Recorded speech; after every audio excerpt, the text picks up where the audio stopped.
You know, the reason why we have awesome technology today is because it builds on the technology that we had yesterday. Computer programmers today don't know how a computer actually works.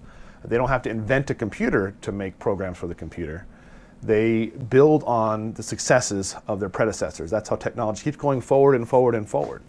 But what's interesting is that we don't apply that to our families and to life. We grow up and we eventually all ask ourselves the question, why am I here? Why do I exist? What's my purpose? We grow up and then we die, and then our kids grow up and they ask themselves the same question. What am I here? What's my purpose? What's my life? And we're not doing that same thing. We should be teaching our kids what we've learned in life, and so they can take that forward. That's the reason why I started making YouTube videos. I guess you could say I'm obsessed with wisdom. I found it very interesting that the word philosophy is someone who has a love of wisdom. So I guess you can say I love philosophy, but not in the traditional sense of philosophy today, but that's where it really started. And that's my reason for wanting to make videos. Whether you're a Christian or not, the Bible's full of awesome wisdom. Really, a lot of them has nothing to do with God. And in Psalms 127, it says that children are as arrows in the hand of a warrior. Blessed is he whose quiver is full of them.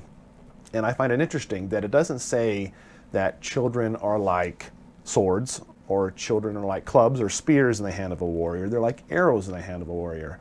And of course, what's unique about an arrow is that it affects the battle a long ways away. And that's why I think it's so neat that your children are that way. They're long distance. You know, if you want to change the world, you want to make the world a better place, you're limited by the fact that you're only going to live a short time, less than 100 years probably. But that's where children come in. My children are an extension of myself. I want to train them and give them all the things I've learned out of life so they can use that in the same method as technology and not have to start all over, but can build on that successes and get farther and farther along in life. That's why I want to make these videos. I hope to start a series of videos here that are dealing with things I would like to tell my kids and my grandkids and maybe my great-great-grandkids. Who knows how long YouTube's going to be around, but I'm going to bet after I'm long dead, there'll be ancestors that will be able to watch these, which I think is just tremendous. If I could have a message from my ancestors, several generations back, wouldn't that be so cool? I think it would be. I want to start today on what I think is one of the most important lessons I could ever teach my kids, and that is the key to happiness. I know it's a pretty auspicious title, I guess. Not that there's something that you can learn that's going to make you happy all the time. It's more of a change in yourself, and that comes down to appreciation. If you appreciate things truly, you really will be happy all the time, and it's hard to have a bad day. And we kind of go into an explanation of that. Every time I'm angry, and most every time I'm sad, is because there's something that I'm not appreciating. We had a microwave when we first got married, and it was small, but it was really powerful, and it could cook things. I could just push the one, and it would just start. But the next microwave we got, I had to go 100 start, and it didn't have a quick minute. And it just was like, it bothered me. It made me angry. It's like this stupid microwave. I got to push 3 buttons instead of just 1 button. And it hit me one day that here I am able to cook my food in seconds without burning, and it's a miracle if you think about it. If I was stuck to having to go outside on a campfire and cook everything that I wanted to eat, I certainly wouldn't care about pushing a few extra buttons. And so if you really appreciate what the microwave can do for you, you don't care if you push an extra buttons or a whole handful of buttons. And when I was living in Southern California, I used to get, I don't think I was full-blown road rage, but I was, I got angry with people cutting you off because they know better. Or it would really bother me is you're driving down the road trying to get off, and there's a traffic jam, and it's traffic slow and go, and there's always a guy who will get on the off ramp, and then drive up real far and try to weasel his way back in. And I had a policy that I would get an accident before I would let one of those guys in. It just drove me batty. And it hit me later on. If the only reason why you're able to get angry in traffic is because you don't appreciate your car. If you had to walk, say, 10 miles to work, That's about 3.5 hours. So you'd have to get up 3.5 hours before you leave for work, and then after work, you wouldn't get home until 3.5 hours later. An 8-hour day would become 16 hour, 17-hour day. Think of how terrible that'd be. Imagine if you had been doing this for years, been walking 10 miles to work every day. And then someday someone says, hey, I'm going to give you this thing here. It'll let you get to work in 5 minutes. But you're going to have to put up with XYZ. People in traffic, you're going to have to put up with no air conditioning. It's going to be really hot. There's no climate control. It's just going to be these wheels on a platform, but it'll get you to work in 5 minutes. And someone who's been doing that their whole life would be so appreciative of that car. They wouldn't care what it looked like, how it ran, who cuts them off, how much time does it actually cost us anyways when that happens. And so if you appreciate, whatever you appreciate, no one can steal that from you. I noticed another one time at being in line at the supermarket, or like at Home Depot. There's not really lines at Home Depot these days. Phone call. Being in line at the supermarket, that would always be another thing that would just drive me bonkers, because especially if you were like third or fourth in the line, and I'm trying to check out, and there's always somebody in front.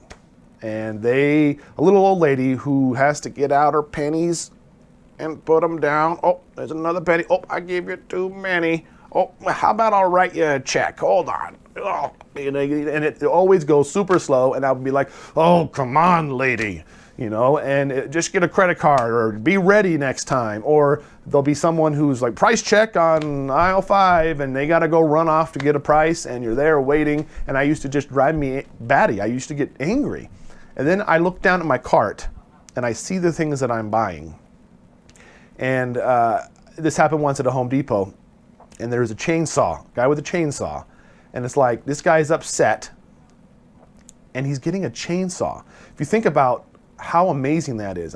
If you had nothing but yourself and sticks and rocks, could you build yourself a chainsaw? Could you build a chainsaw on your own? Even if you knew a ton about engines, could you actually from start to finish build a chainsaw? No, you couldn't. But think about how amazing of a tool saver it is. You could give that to some village in a third world country, and they could revolutionize the way they do everything. Chop wood, you can cut holes in the ice to go fishing. There's all kinds of neat things you can do with a chainsaw. And if those people who have to go out there and cut trees or whatever they're doing all day long, if we told them, I can give you this tool and it could cut down a tree in a minute, and it would be effortless. You wouldn't be sweating. It'd be easy and fast.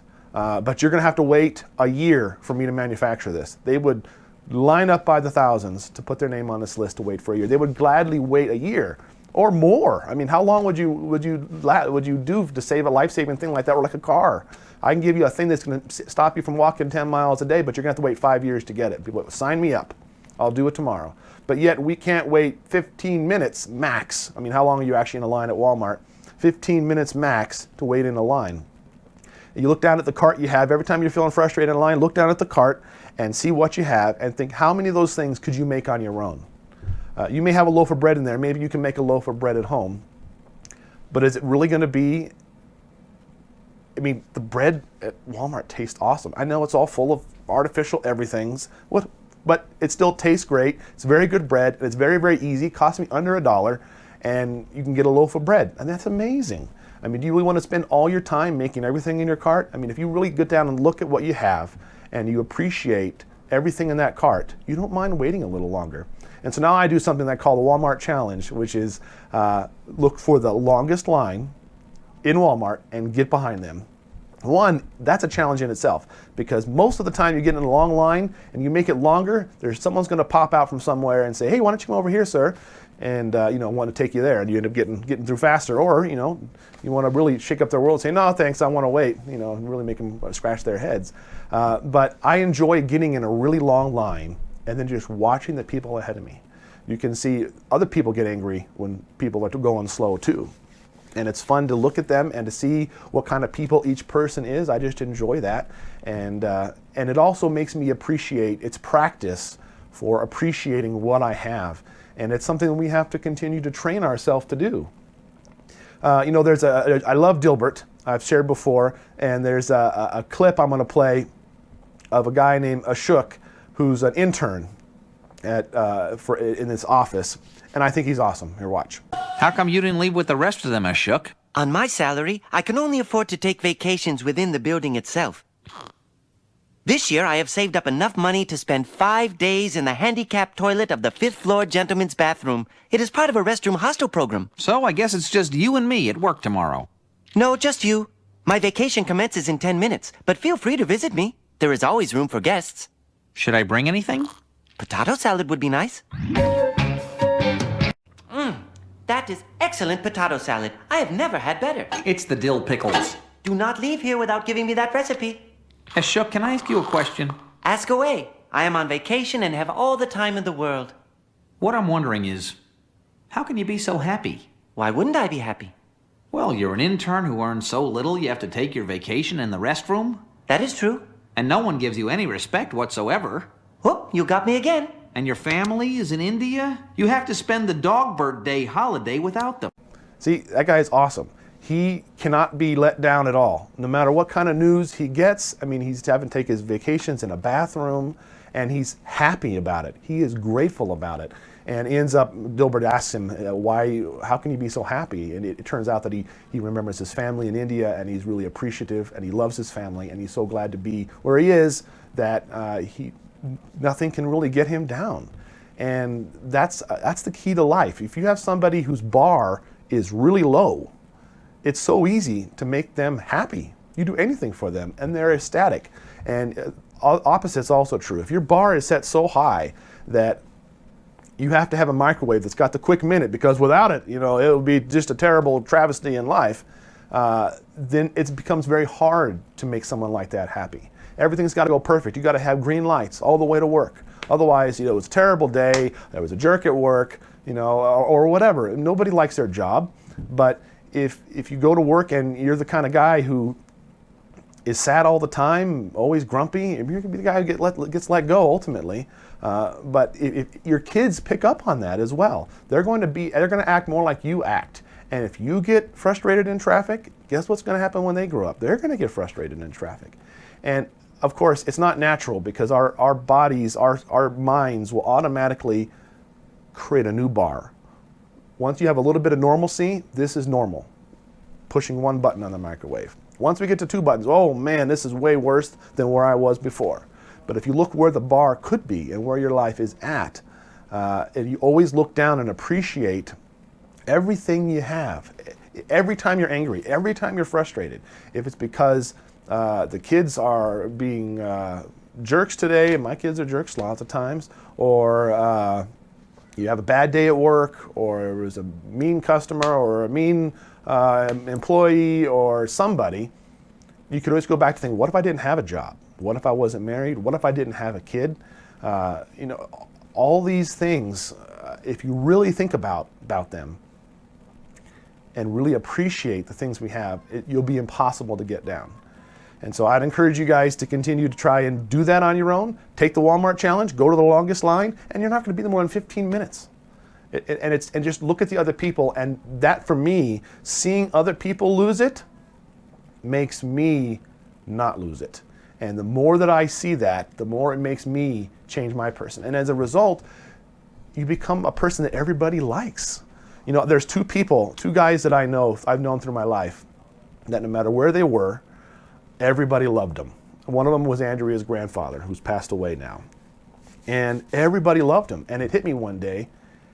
I used to say, everybody likes him because he tells the best stories. And he told some awesome stories. But the reason why, I figured out the reason why everybody likes him is because he's super humble. And that comes as a result of appreciation, in my mind, appreciating people. And when he was talking to you, you would tell him a story, and he would be legitimately interested. He would ask you questions like, well, how did you do that? And you would be so happy to tell him. And that just made you love him. And the other guy I know is the same thing. Everybody loves this guy because he was so happy about everybody he talked to. Everybody listened so well. And I'm not talking about the way husbands listen. Oh, yeah, oh, really? Oh, yeah, that's great. Ooh, neat. You know, I find myself doing that too, and I got to stop myself from doing that. But if you legitimately appreciate, you start appreciating things, you start to appreciate people. You appreciate what they've been through, and you appreciate how you can try and take wisdom from them. When I was a teenager, I was certain that old people were like the sages on a mountain in video games, and I wanted to learn all the wisdom I could from old people. But I was always embarrassed, right? If you're in a room with an old person, you don't think, you know, how do I get their life secrets out of them? But I remember one time when I met, I was in the room alone with an older gentleman, and I asked him, I was like, got up the nerve and said, do you have any secrets for me? Secrets to life. What have you learned from life? What can I add to my life to make it better? What wisdom do you have? And this is what he says, literally. He goes,